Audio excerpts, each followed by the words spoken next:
Welcome, welcome, welcome, welcome. What a wonderful opportunity this is for all of us. His Holiness will be here in just a moment, but I wanted to say hello to everyone before he gets here. I think there's a lot of people who've been here for the last few days. Can you raise your hand if you've been here for the teachings over the last 3 days? Yeah, a lot of people here. And a lot of newcomers. Who has not seen His Holiness before? Oh, that's great. New friends. New friends. You know, there's an old Japanese saying that under cherry trees there are no strangers. And I think that's particularly true around His Holiness the Dalai Lama. And especially over the last 3 days of these incredible teachings we've had, I think His Holiness has created a very large cherry tree for us all to be under and realize that we really are brothers and sisters here. It's been an extraordinary time and the opportunity for all of us now to listen to His Holiness and learn how to make a meaningful life, I think is very special for all of us. His Holiness is a very well-known person on the planet at this point, but just a few brief words. His Holiness was born in 1935. And in a time and space very far away from us in the West, but even in his own time and space, it was a farming village very far away from the capital. When he was 2 years old, he was found, and soon after that enthroned as the 14th Dalai Lama. When he was a teenager, the Chinese invaded Tibet in 1949, 1950. His Holiness did the best he could to protect his people and their culture and Buddhism. And by 1959, it became totally untenable, and he escaped into exile with now over 120,000 Tibetans, living now all over the world.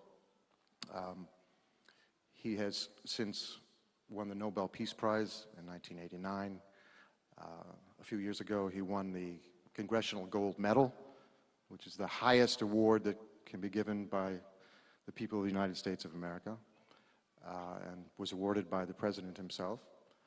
And I think has won probably every other possible award for humanitarian work and spirit and good heart that we can give on this planet. When I was thanking people yesterday for the last few days of teachings, there was one person that I did not thank, and it was horrendous that I didn't. We wouldn't be getting these teachings without the extraordinary interpreter who has been working with us.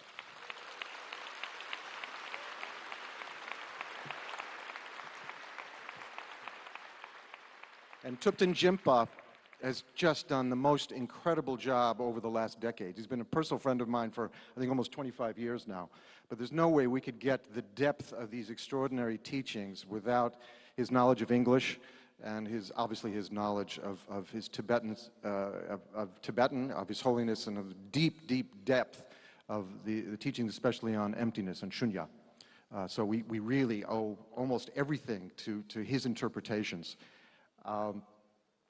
Now, without further ado, I'd like to bring out one of the great men of our time, a man who's touched all of our hearts, His Holiness the Dalai Lama.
So, last 3 days talks about spirituality and particularly about Buddhism. Now today, my talk purely secular.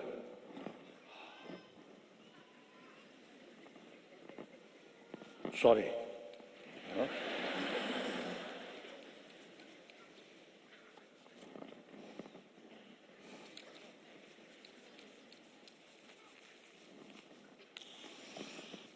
Okay.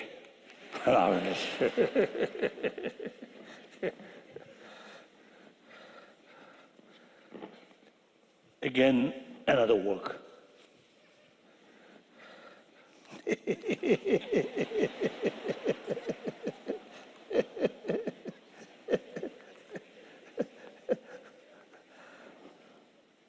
So I think already delayed. Then furthermore, remain like this.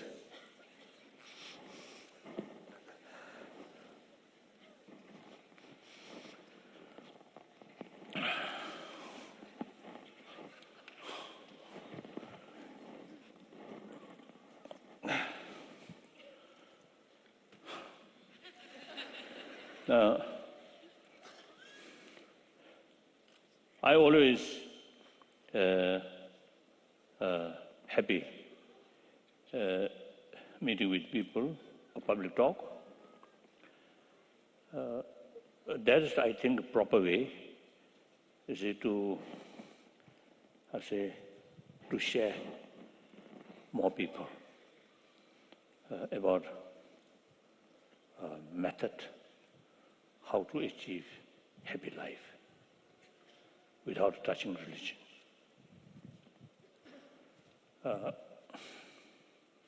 So that secular way. But at the same time, I always make clear what is the meaning of secularism. You know, my Indian friend, actually one politician and a former Deputy Prime Minister of India. One time, he told me one of the reasons India, since independence, is very successfully carried a democratic sort of practice or democratic system. The reason is the 1,000 years in India, there is a tradition or habit, different views, different concept. So a lot of sort of disagreement, argue or criticize. But the person who holds that view usually respect. So he made one example, one tradition, spiritual tradition, they call Charvaka, denying existence of God or existence of next life or existence of karma, nothing, just this life, just day-to-day life. So that view, of course, nihilism. The rest of the spiritual tradition criticize that. So that view is nihilistic view, wrong. However, person who holding that view refer rishi. Rishi means sage. Sage. So respect. He mentioned that. So it is very true. The pluralism among different traditions, among pluralism of religion, almost 3,000 years remain that way. So secularism means, according to Indian tradition, respect. All religions, or people who have different views, respect. And then, so secularism means respect all religion, no preference of one particular religion. So one ancient non-believer, atheist, also is referred as a sage and respect. So in modern time, non-believer, we must respect them. They're also human beings. And furthermore, they, out of 6 billion, major portion, essentially non-believer. So firstly, we must respect them, and then also, they also want happy life, equal right. And then the problem, usually, you see people who have no interest about religion, they also see no longer any interest about these inner value, because they felt these are part of religious practice.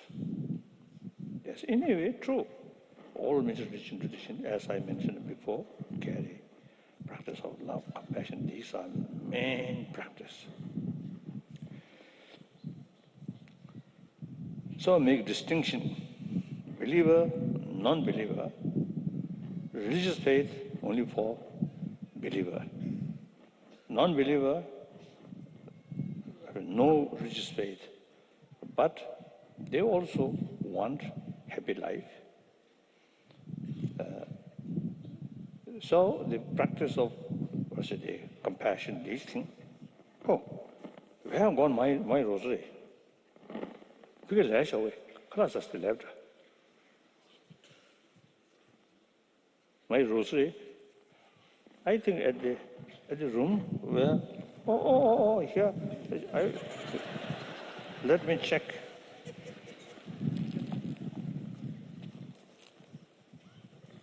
What? Oh, here.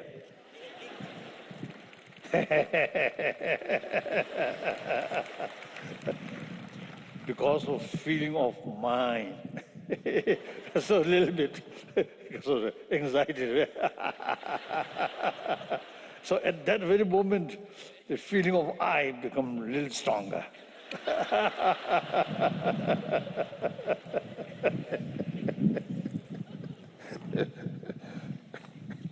Good.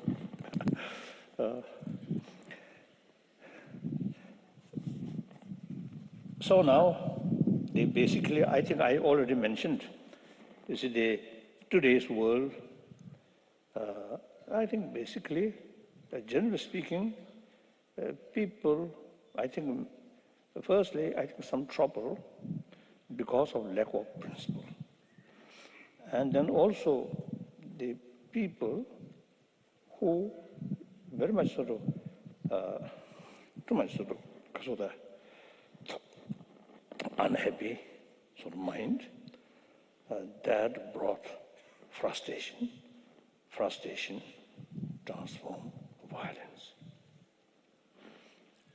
So in such sort of period, you see, it is important to make clear the peace of mind or compassionate mind is something very important for building a stable, peaceful society, community, and less sort of problem, less crisis, man-made crisis.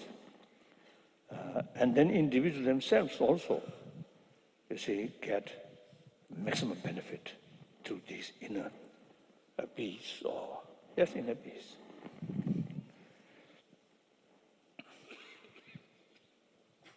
So the basis of promotion of, inner value,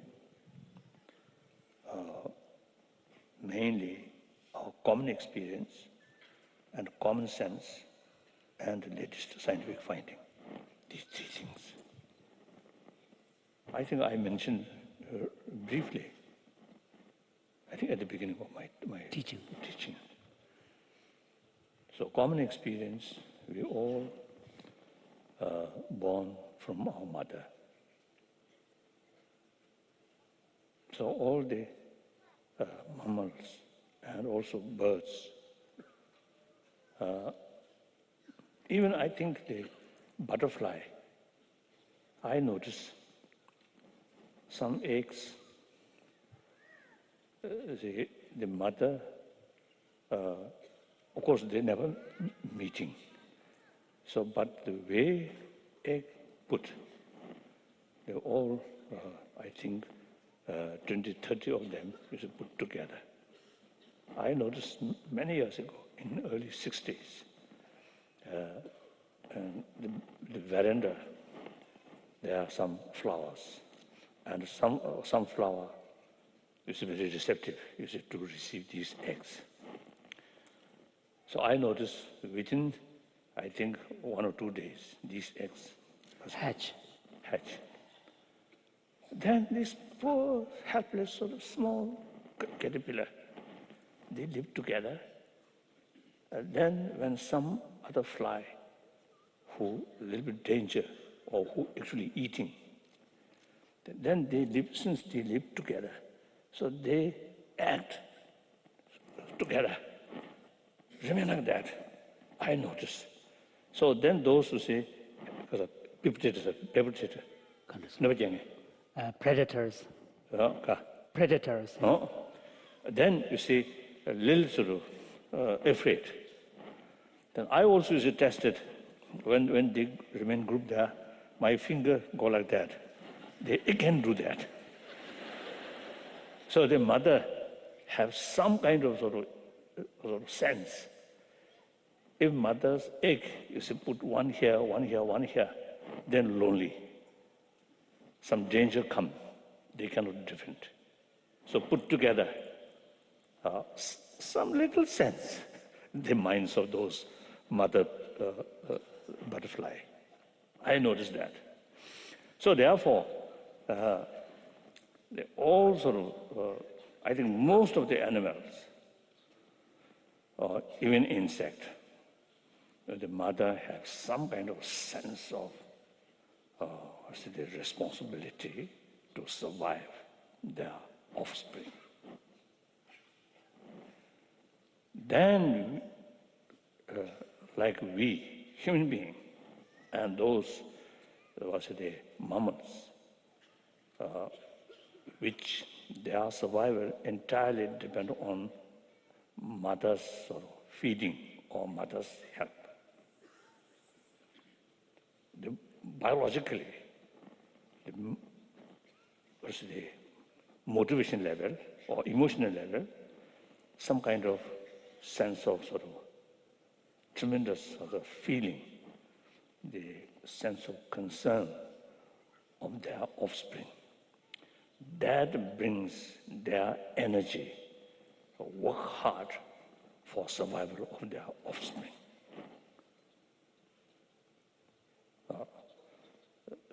So we belong that, and particularly we survive by mother's milk.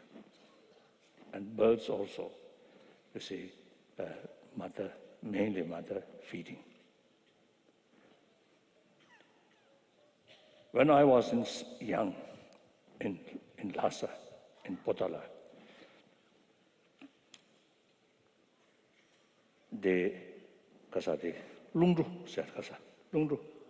Ventilation. Ventilation, I think. Ventilation. In Potala building, very high. So usually, yellow, dark, or geese. Geese. I think yellow geese. Usually it's nesting there. So when the egg hatch, then within, I think, few hours, since these birds no milk, And you see, these birds no sort of ability to feeding from distance. Small birds and some other birds, you see, they fly and collect food and feeding, like pigeons. But these birds, I don't know. After only a few hours, you see, the mother is pushing their child from that nest very high. I think But sometimes 3 stories high. So then these youngsters, very beautiful, really wonderful, very beautiful, then faint. So that moment, sometimes dogs also come. Sometimes Eagles. eagles and crows also, you see, as a pickup Pick 'em up, occasion. So then I asked the concerned sort of sweepers on the particular area, you see, when those youngsters, you see, fell down, and then collect and bring to Nobulinga, where some pond there. So we can protect from danger of eagles or these things. So then, when they collected these youngsters, put in basket. From Potala up to Nobulinga, when the sweeper, you see, bringing that basket, the mother almost, you see, walking up to Nobulinga, few kilometers. And the father, little distance fly, then wait, and then again fly, wait. But the mother, whole sort of distance, used to go like that. And then I noticed when they, you see, the concerned people, you see, brought to me, you see, about the basket, then mother shouting, so ready to sacrifice their own life for the sake of their offspring. This not come from religion, not come from constitution or law, but by nature. So we human beings also is like that.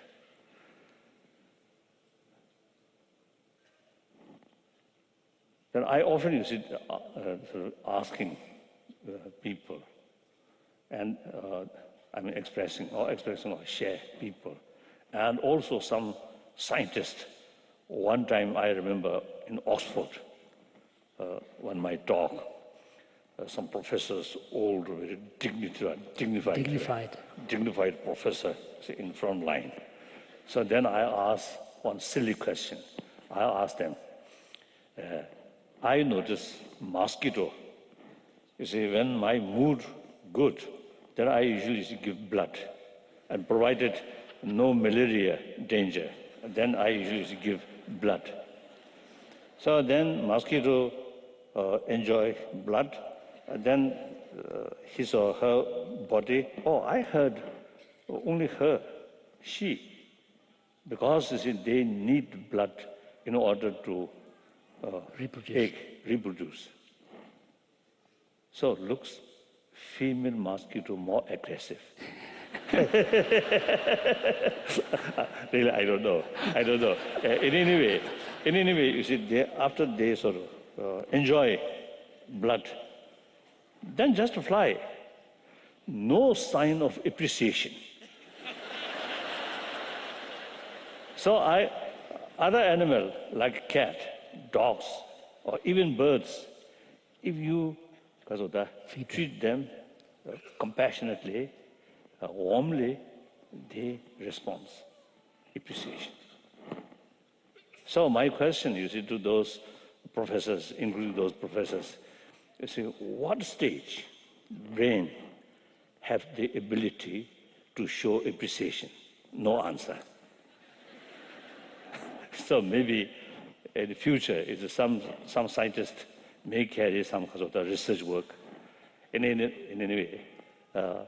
So usually, you see, even the animal have the capacity to show affection. and to show sense of concern of their well-being. So we obviously, human being, after our birth, several years, their survival depend on others' care. So that's the way we grown up. And according scientist, one of my old friend scientist, Bob Livingston. Livingston, now no longer.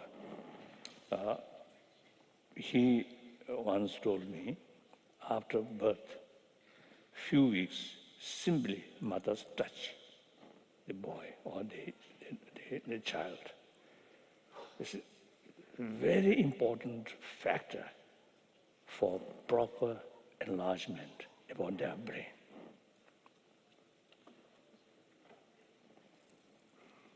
So therefore, the affection, compassion really makes big differences. Those children who receive maximum affection at the beginning of their life, their whole life, more happier. And deep inside, I think less sense of insecurity. Those children